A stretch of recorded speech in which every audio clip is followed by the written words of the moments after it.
Natalia was born and raised in Ghana. Her parents didn't have any money to pay for her education, so they welcomed the opportunity for her to be sponsored in the United States.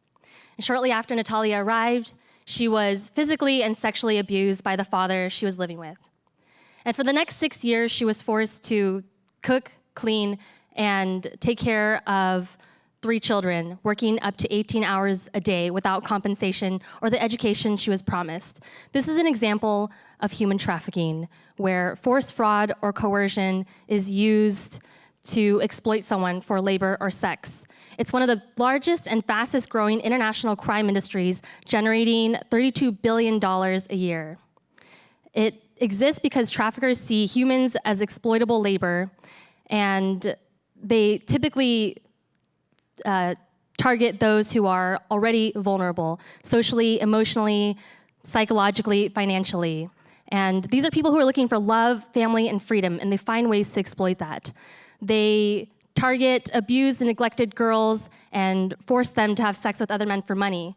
They threaten their own children and get their spouses to commit commercial sex acts. They promise a new life in America to immigrants, then deprive them of documents and coerce them into domestic servitude. And they prey on runaways and foster youth and turn them into child prostitutes. So some of you may be wondering, okay, well, what does this have to do with me? Isn't human trafficking something that happens in other countries?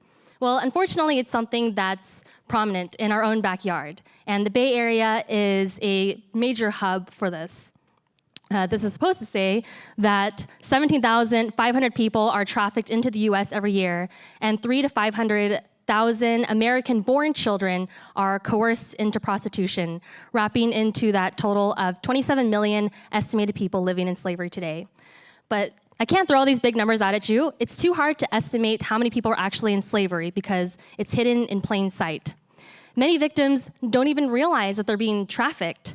They will rarely come forth and seek help because they are afraid of their traffickers, they have a language barrier, and they're even afraid of authority figures who may say that their situation is their own fault. So how do we combat this sort of issue? Well, that's the good news I want to share with you today, that there is hope for trafficking survivors. And there's resources for us to not only learn about human trafficking, but also to combat this issue.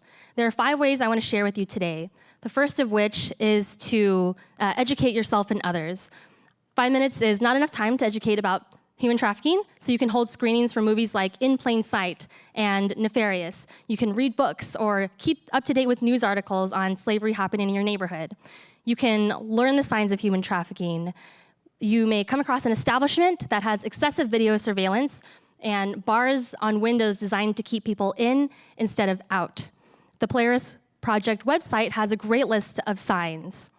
They also, well, the number's supposed to be showing here, and I don't have it memorized, but they also run the National Human Trafficking Resource Center hotline. So you can look this up, save it into your phone, share it. If you suspect human trafficking or have any questions, give them a call. You can also get involved with more fight to human trafficking. I've been volunteering with Freedom House for 2 years as an advocate and shelter volunteer. There's also a number of other organizations you can be involved with, including the International Justice Mission and Not for Sale. But most importantly, have the conversation. Share something you learned about human trafficking with others, because you might not encounter human trafficking, but you know teachers, healthcare professionals, and law enforcement officials that will. And this power of knowledge is exactly what saved the life of Natalia, the girl who was trafficked from Ghana. One day after she was severely beaten, she found a way to escape. A neighbor called the police, she went to the hospital, and it just so happened that one of the nurses knew the human trafficking hotline, called it, and then Polaris, New Jersey came to the rescue with clothing, safe shelter, counseling, and resources for Natalia. Within 6 months, she received the education that she came to the US for, and ultimately decided to become a nurse. So I hope this has equipped you with some basic knowledge about human trafficking, and more importantly, the hope that each of us in this room can take steps to abolish modern-day slavery. Thank you.